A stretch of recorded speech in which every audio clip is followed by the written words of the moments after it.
Welcome to Golf Talk Live. This is a real treat as we welcome in one of the most popular figures in a long time in the game of golf, Long John Daly. JD, how are you, brother? Good, how you doing? Good. What's going on? Hey, just hanging out at the bus, man. This is a normal night. I mean, we are rather relaxed tonight, as you can see. I'm now part of Team Grip It and Rip It. You don't have socks on. No, well, no socks when we come to the Daily Bus, That's right? I mean, you've right. got to be casual. Hey, if you got socks on, it's a three-piece suit where I come from, man. So, be careful. It's John Daly's salute to the many fans who have supported him through the years on his new CD, My Way, and we're going to play a little music later. We'll talk about John's other love besides golf and family a bit later in the show. What was the lowest point for you, do you think, in the last 5-6 years? The lowest point? I think trying to figure out where my life was going, basically. I mean, I knew I still love golf. I knew it's what I wanted to do. It's all the other things around my life, how I was going to get those straight. And I think the biggest thing was, I think I have a song, Where I Am Now, on this new album. And it's like, you got to listen to your mind sometimes and not listen to everybody else about life. Now, there's a lot of people out there that, might be able to help me with golf and all that, but nobody can help you with your life but you. And it's decisions that I had to make. To getting off medication was one of the greatest things I ever did, because I felt energy back in my body again. And I think just knowing there really wasn't the low part in my life, because I still love golf. I think when it comes to life, yeah, it was pretty low, wondering where that was going. The divorces and everything and all that. It had been reported there were some times where you thought about ending it all, which seems so drastic. Yeah. Who and what kept you from plunging over that edge? Well, before I met Sherry, it was definitely my daughters. I said, hey, I got 2 daughters. I got to look after them. I think that was the biggest thing in my life that kept me going. In the worst part of my life was Shining Sierra. What didn't work for you in terms of alcohol rehab? Why did you pull out of that and elect to go on your own? I didn't really pull out of it. I still talk to a lot of guys in the program. I have a lot of friends in the program. I stuck with Betty Ford. That helped me more about, not about, AA and all that, about life. If you take the book that everyone reads and stuff, if you change it all and put it into perspective of life, not drinking, but in life, it's really something else. And, you make decisions. I made decisions drastically early on. I had to make them real fast. Now I kind of think about them and say, let's wait a minute, let's see what's the positives in this and not the negatives. You've had a life filled with big victories on and off the course, and then huge falls. Have you found a middle ground where you're comfortable? Because some people just aren't comfortable on that, smooth pavement. They need something going on. Are you getting more comfortable, middle ground? Or? Like I said, I've lived 9 lives, so I'm happy right where I am. I don't do anything. Sherry and I, when after a day's round of golf at a tournament, we come back to the bus, watch TV, spend time with Austin. If I get my girls, spend time with them, go to movies, go to dinner sometimes. But 90% of the time, we're right here at the bus when I get done. I don't need to go anywhere. In terms of a desire to drink the way you once did, that's gone? There's no desire for that. Okay. I've learned that drinking does not solve problems, it only makes more. Why did you drink, do you think? The way you did, to excess? Was there anger there? I don't know if it was anger. I just felt alone. I felt very lonely when all these people loved me, but I didn't want to listen to them, my best friend Donnie was gone for he wasn't, I didn't have, I talked to him on the phone sometimes, but best friends you always want to be up. You don't ever want to talk to him about the worst things in your life. And, I think there should have been more times that I called him. But I think I used alcohol to think it was going to solve my problems, but now I know it doesn't.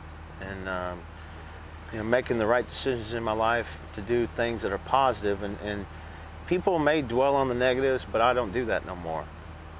Everybody's got demons, right? and demons are demons. They will knock on your door or tap you on the shoulder at the oddest times of day. What do you say to those demons when they want to have a little discussion with you, or do they simply not visit anymore? They don't visit anymore. I don't have any reason for them to. They were my best friends for a long time. And now I don't have those demons in my life anymore.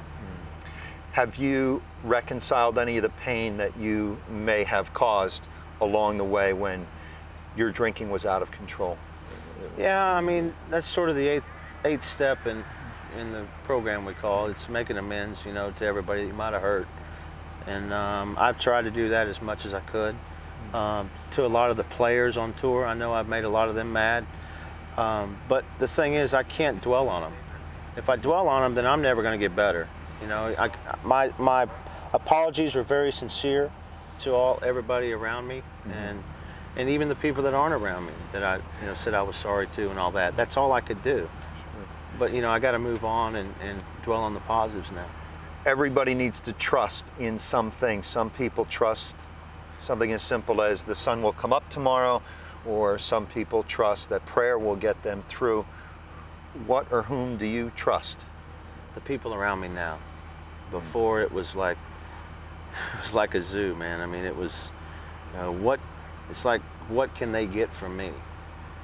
Whether it's money or attention or whatever. Now it's the people that are around me just want to be around me as a friend. They don't want money, they don't want clubs, they don't want balls, they don't want tickets here and there. They just want to be around me and love me for the. But the guy at Pep Boys wants a hat. We're right next to Pep Boys, and our fax machine broke, so we had to use, Frankie let us use his fax machine, which was nice. Need some auto parts for the bus or something, which we don't usually need, but if we do, it's right there. Papa Jim is cooking up a storm over here. We're gonna take a short break. We're gonna listen to a little music when we come back right after this. John loves to hit it long, and he loves to sing deep into the night. And we're joined now by John's wife, Sherry. Sherry, thanks for being with us, and thanks for setting up home for this ragtag crew here. You're welcome. Yeah. Tell me where you guys met. You want me to tell you? Me or him? See, this is like the newlywed game already. Should I tell him? Should he?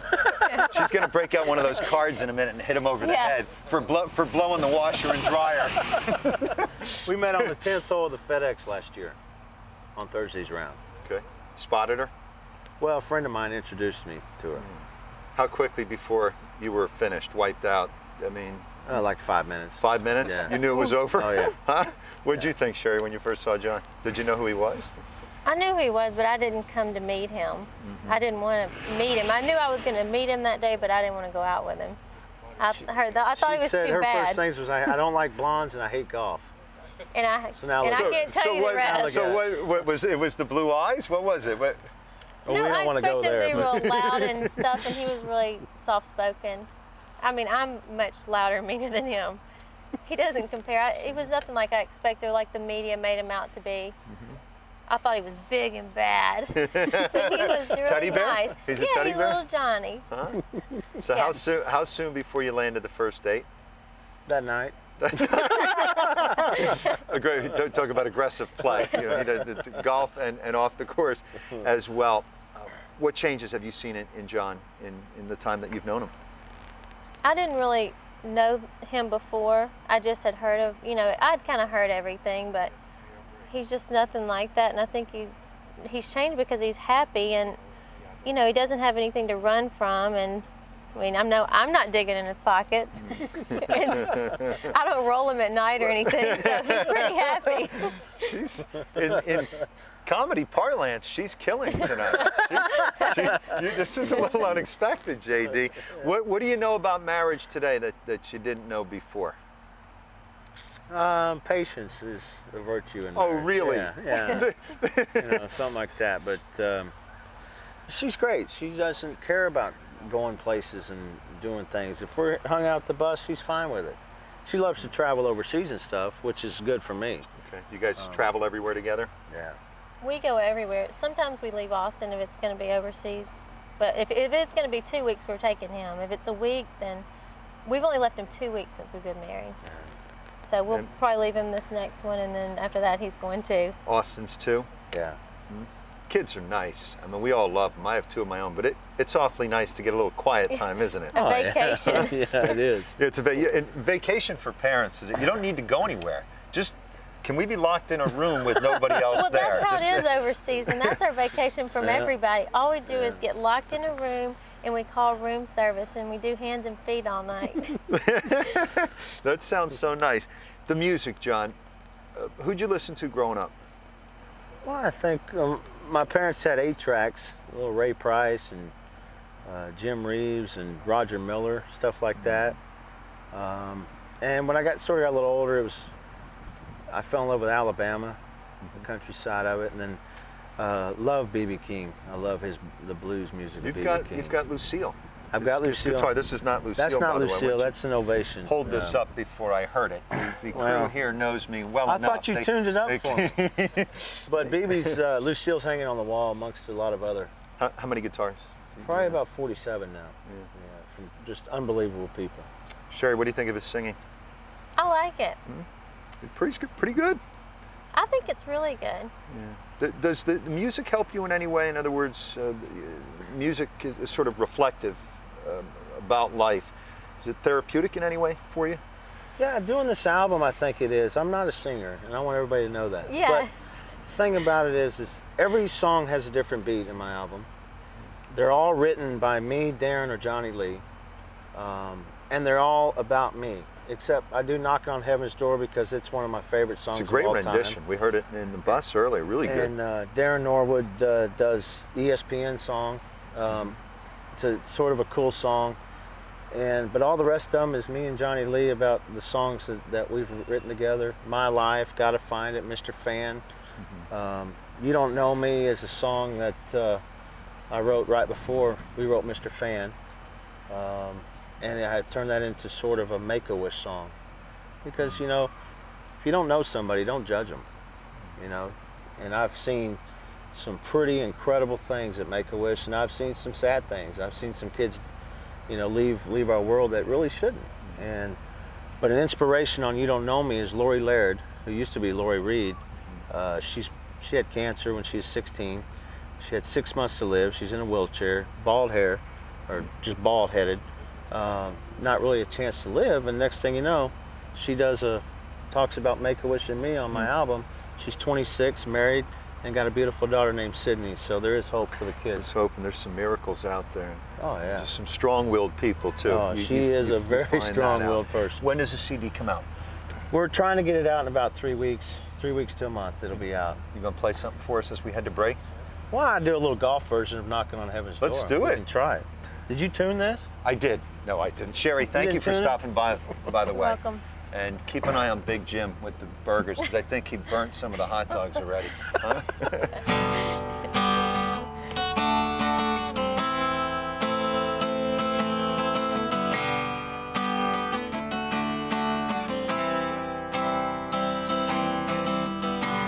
Mama, I can hit my wells no more. It's getting really hard to score. Haven't made a cut in weeks. My career looks so. JD, give me the specs on this beautiful piece of machinery. Well, it's about 45 feet long. Probably, I'm saying around 8 to 10 feet wide. I hadn't measured it, but the greatest thing about it is you never have to unpack. Sleep in my own bed every night. Okay, so you got a rack of clothes back there. Rack of clothes. Got 2 sinks. Got a bathroom, shower. I got a Sub-Zero fridge.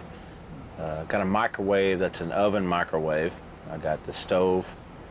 With all the nice necessities you need to cook a big old steak or something. You guys cook frequently in here? Oh yeah, yeah. How long have you been in the bus?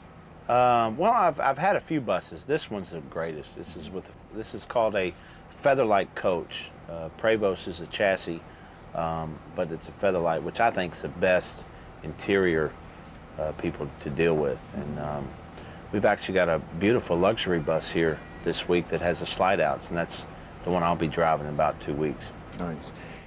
John Madden's famous for the Madden Cruiser. Did you talk to John before you jumped into the cruiser, and I know you were selected to the All Madden team, which outside of the British Open victory in the PGA in '91 has to be one of the great honors of your life. Yeah, he made me the kicker for the All Madden team in '92. Madden's not a very good, he's not very fond, I should say, of field goal kickers. Okay, but you kicked field goals in high school, didn't you? Yeah, high school, and I had some opportunities to go to college, but unfortunately, when we had a little mishap at Arkansas, I don't want to go into names, but I wanted to try out because we were struggling as a team when Lou Holtz was there.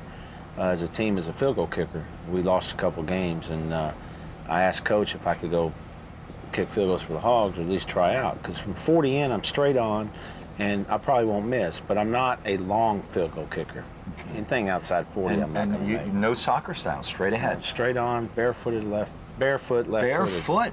No, I loved it, but my coach said he'd take my scholarship away in golf if I tried out. On the road with John Daly. We're live at Augusta. This from Steve from Little Rock, Arkansas. What would it mean to you to one day make the Ryder Cup or President's Cup team, and is that a big goal of yours? Well, everyone tells me about, you were the first guy only guy to win a major that's never been on the Ryder Cup. You know what's really sad? Is you only got to win 2 majors never been on a Ryder Cup. That is amazing. I would love to be on a Ryder Cup team. I really would. I think, it would be fun for me. President's Cup as well, either one. I'd love to represent our country. It only happens once a year, basically. Either President's Cup and Ryder Cup, vice versa years and all that. But I would love to represent our country in that fashion. It'd be nice to see you and Tiger in a little alternate shot. Oh, that'd be fun. Would that be any good? Any of them. Any guys on the Ryder Cup team I'd love to play with. What are your other goals? My other goals? I think it's just to win. We've got this concept of Team Lion where, it's more or less a concept of where, hey, you got something you want to do in your life, do it. Follow your dreams, and that's basically what Team Lion's all about. And you can get the Cub clubs. I've got this set for you. I know you've been struggling with your game a lot, but these are our little Cub clubs. This works for me. Ages 6 to 10. We have a set that are 3 to 6 years old as well. We got hats, T-shirts, golf shirts, a little bit of jewelry. We got everything. Speaking of kids, oftentimes athletes are asked to be role models. Do you think you're a role model? And if so, what's your message to teenagers out there who might want to grow up and be like John? Well, I don't know. I don't know if I'm a role model. I think when I'm around kids is when I feel like I might be a role model. Yeah, you're great with kids. I mean, we can see that. Oh. Yeah. So I look at after I look at how I'm so fortunate to have healthy kids, Shine and Sierra and Austin, but I look at the downside of it. My Make-A-Wish kids really touches me.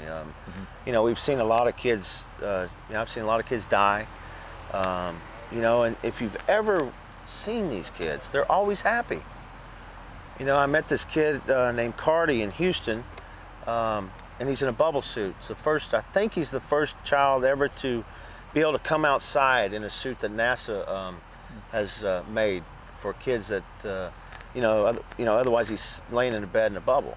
Now he can go outside. He loves to play golf. So that kind of stuff, I don't know if it's called a role model or whatever, but I love to see kids happy. And I hate to see kids suffer. It's just not right. I get asked this so often. What's John like? Who is John Daly? And I'll let you answer that. Who is John Daly? Big country kid from Arkansas who can hit it a mile and likes to have a good time. From Arkansas, I love people, and I wanted to say thank you to all the fans out there that have stuck by me, because without them, when I was playing great, I loved them. When I was playing bad, I love them. Through thick and thin, they've always been there. Why do you think they have always kind of put their arms around you? I don't know. Maybe it's because they know I love them. And plus, a lot of people, I'm a Walmart guy. And that's where mostly, all of America goes to. I love to shop at Walmart. I'm a guy that is, I don't consider myself a high class, low class, middle class, whatever. I feel like, people relate to me because of the things I've gone through in life. Divorces and alcohol and medications and ups and downs in my career. Everybody has a bad day at work, and a lot of people have great days at work. It's just, I feel like I can relate to people that way.